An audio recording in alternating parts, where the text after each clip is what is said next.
Ayan na guys, part 2 sa paglalakad. Ayan. Malapit na tayo sa bahay ni Ate Licia guys. Nakatawid na tayo dun sa kabilang kanto, no? Dito na tayo sa may side ng bahay ni Ate Licia.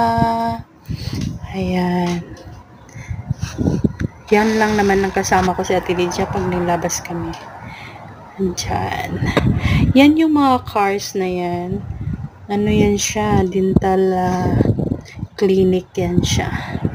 Tapos yan dyan sa kabila. Mga bahay-bahay na yan guys. Yan. Oh, sobrang ang laki ng mukha ko dyan, no? Nako, malamig pa yan. Yung time na yan, winter pa yan guys. Na late upload ko lang. So, please like and share guys. And subscribe my YouTube channel. Thank you.